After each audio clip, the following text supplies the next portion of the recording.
Crypto currency തട്ടിപ്പിൽ നടിമാരായ തമന്ന ഭാട്ടിയെയും കാജൽ അഗർവാളിനെയും പുതുച്ചേരി പോലീസ് ചോദ്യം ചെയ്യുമെന്ന വാർത്തകൾ കഴിഞ്ഞ ദിവസമാണ് പുറത്തുവന്നത്. ഉയർന്ന വരുമാനം വാഗ്ദാനം ചെയ്ത് പണം തട്ടിയെന്നാരോപിച്ച് വിരമിച്ച സൈനിക ഉദ്യോഗസ്ഥൻ നൽകിയ പരാതിയിലാണ് പോലീസ് കേസെടുത്തത്. തന്റെയും മറ്റ് 10 പേരുടെയും 2.40 കോടി രൂപ തട്ടിയെടുത്തുവെന്നാണ് പരാതി.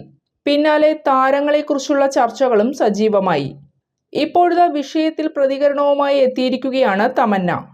ക്രിപ്റ്റോ കറൻസി തട്ടിപ്പിൽ തനിക്ക് പങ്കുണ്ടെന്ന തരത്തിൽ നിരവധി വാർത്തകൾ പ്രചരിക്കുന്നുണ്ടെന്നും എന്നാൽ ഇവ വ്യാജമാണെന്നും തമന്ന അറിയിച്ചു. ഒരു മാധ്യമത്തിന് നൽകിയ അഭിമുഖത്തിലായിരുന്നു താരത്തിന്റെ വെളിപ്പെടുത്തൽ.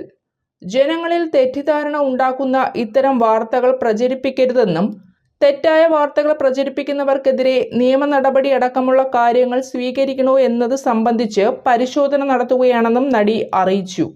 2022 കോയമ്പത്തൂർ ആസ്ഥാനമായി ആരംഭിച്ച കമ്പനിക്കെതിരെയാണ് നേരത്തെ കേസെടുത്തത്. കമ്പനിയുടെ ഉദ്ഘാടനത്തിൽ തമന്നയടക്കം നിരവധി സെലിബ്രിറ്റികൾ പങ്കെടുത്തിരുന്നു. മഹാബലിപുരത്തെ ഹോട്ടലിൽ നടന്ന പരിപാടിയിൽ കാജൽ അഗർവാളും പങ്കെടുത്തിരുന്നു. മുംബൈയിൽ പാർട്ടി നടത്തി ആയിരക്കണക്കിന് നിക്ഷേപകരിൽ നിന്ന് കമ്പനി പണം വാങ്ങിയതായും പോലീസ് കണ്ടെത്തി. സംഭവത്തിൽ 2 പേരെ പോലീസ് അറസ്റ്റ് ചെയ്തു. ഡൽഹി, ഒഡീഷ, മഹാരാഷ്ട്ര, കർണാടക, ആന്ധ്ര, കേരളം എന്നിവിടങ്ങളിലടക്കം ഇവർക്കെതിരെ തട്ടിപ്പു കേസുകൾ നിലവിലുണ്ട്.